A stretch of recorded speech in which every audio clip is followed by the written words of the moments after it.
most amazing tool. You're wondering what I'm holding in my hand, and talking about the mind is written Minder at the back of it, but we'll get to that later. Talking about creation and innovation, job creation in Nigeria, focus on empowerment by merit strategy is what we're looking at. The 24th edition of the World Economic Forum on Africa, which took place for the first time in West Africa here in Abuja, Nigeria, from May 7 to 9, under the theme Forging Inclusive Growth, Creating Jobs, may have come and gone. However, organizers say it is among the most successful ever on the continent of Africa and holds so much promise. Indeed, it does. I can say that again. In tangible terms, the forum attracted over $68 billion. That is about 12.9 trillion naira in investment to the African continent in the form of foreign direct investments, as well as private and public investments targeted at projects that will grow the agriculture sector, improve infrastructure such as roads, railways, hospitals, education, skill development, and ICT from African countries. Well, for Nigeria, that recently rebased her GDP, thereby becoming the largest economy in Africa, and has witnessed remarkable growth averaging 7% per year, which currently has enabled the creation of 1.6 million new jobs annually. The World Economic Forum Africa was a good opportunity to showcase the country's potentials.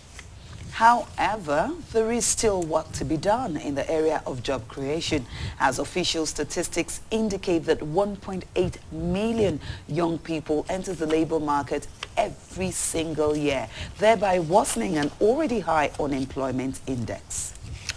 All right. To address the situation, most experts say the manufacturing sector needs to be up and doing.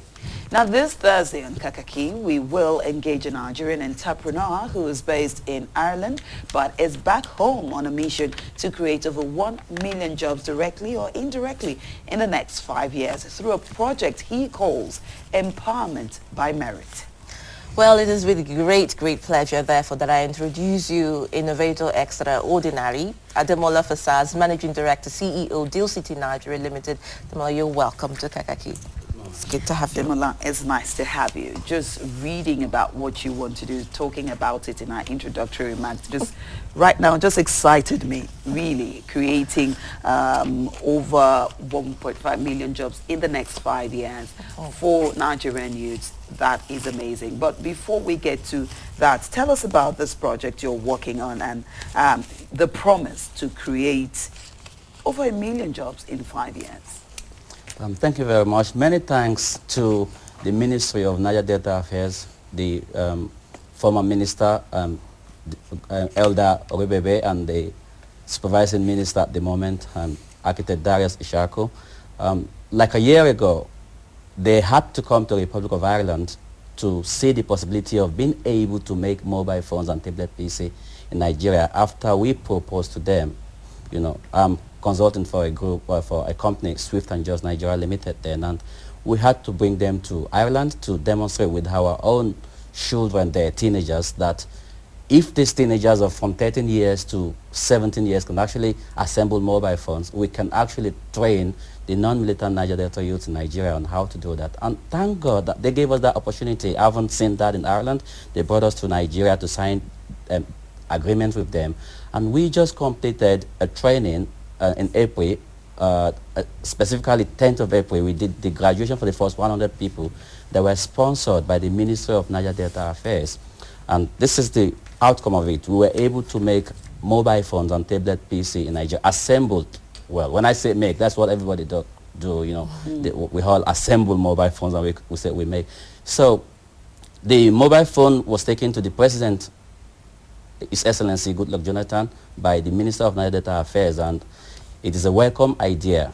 So it is just like one of the many things that we want to do under the Empowerment by Merit strategy. Because Nigerians are already being afraid of approaching vacancies. They are with the belief that when you're looking for a job, even if you see an advertisement on a TV or on a newspaper, by the time you get there, what you hear is that the job is gone. And they keep wondering, who took the job that I just heard about a few minutes ago? So it has now become a fashion of you must know somebody wherever a job vacancy comes up before you can be employed.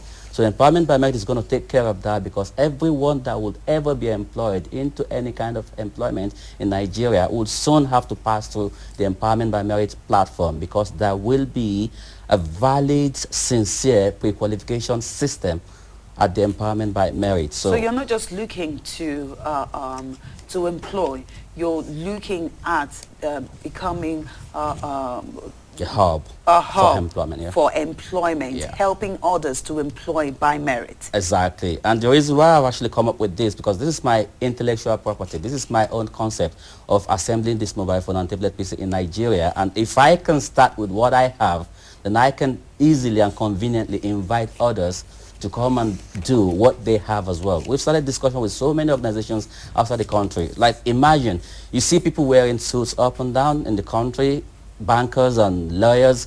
Until you pull their suit and see the label, you don't even know who did the suit.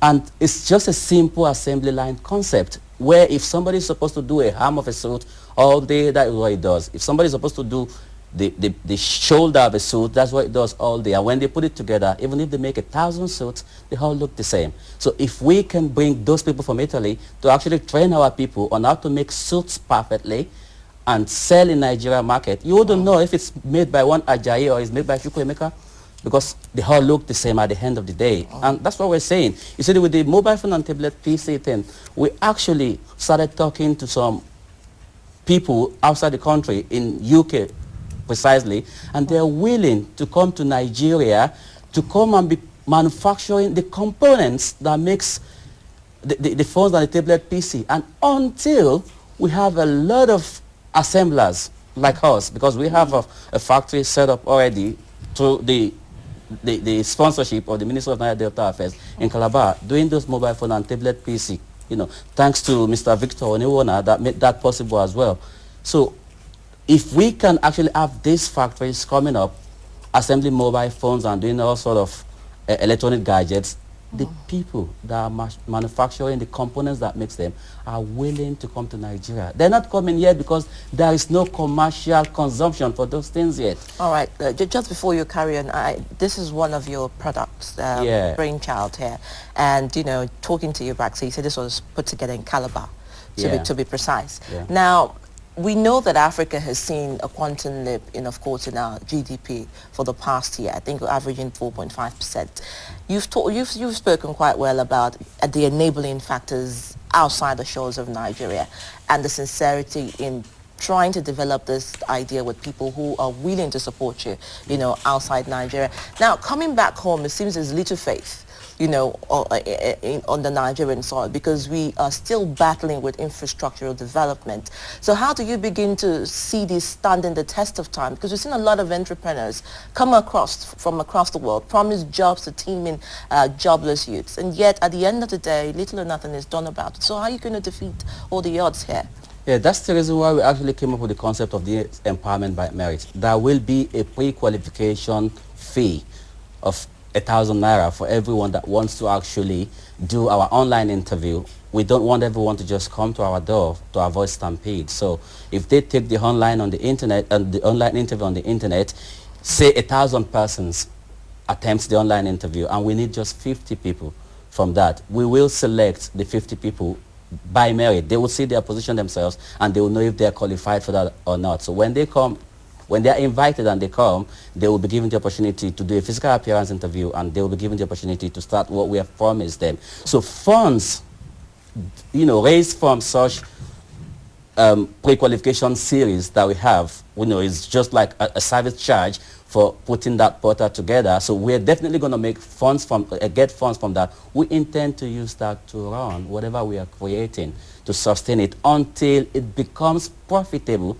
on its own, and it can take care of itself. Just like the factory in Calabar that is actually founded by, well, paid for by the Swift and Just Nigeria Limited, wouldn't have been possible if the Ministry of Nigeria Affairs have not paid up to 350,000 naira per person to train 100 people. Well, we're supposed to train 500. We were able to train the first 100, and the rest of the 400 will be trained in a couple of weeks. You know, if they hadn't sponsored those people, there wouldn't have been the fund to actually get the factory where we're doing this at the moment. So There'll be funds from training, there'll be funds from pre-qualification, and such fund is aimed at creating and sponsoring and sustaining, these employment opportunities we're talking about. All right, talking about sustenance and ideas, I'm quite curious, like Sana would say. If you think about the idea, you call this your brainchild, don't you? How did the idea come up? Was it because you needed a job, or you sat down and you realized Nigeria needed some sort of hero to actually rescue the teamless, jobless youth? How did you develop this idea? How did it come to you? Well, I've grown up to be a man that would always look for improvise in the absence of the reality. I've grown up to use my hands to do so many things. When I was in secondary school, I was the one that did the first dark room in our school for a biology laboratory test, test of sunlight on plants.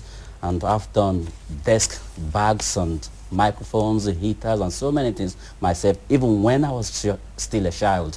So I've known from when I was growing up that I would actually grow up to be somebody that would actually have something to contribute to the development of Nigerian economy. So it has been my dream all through. I've started traveling out of Nigeria since 1993. I stayed like 3 years in Saudi Arabia. I've seen the way things are supposed to be done differently from how we do them in Nigeria. I can tell you, if anyone travels out of Nigeria, they've actually gone to learn. It's a school. So I've gone up to learn so many things from Ireland, from London, from Saudi Arabia, and I have known that this is what I am called to do. It gives me pain when I see youths on the street not being able to do anything. For all these countries that I said that I've been to, I did not look for a job. I created my own job. When I was in Saudi Arabia, my friend had to leave the building for me because I put a table tennis board in front of the house. They didn't have the residential permit. They had to leave the house before the police come and start asking for their residential permit. So wherever I've been to, I have always created my own job. So it is my dream to create as much as I could to, take care of unemployment problem in the country. It's just my passion.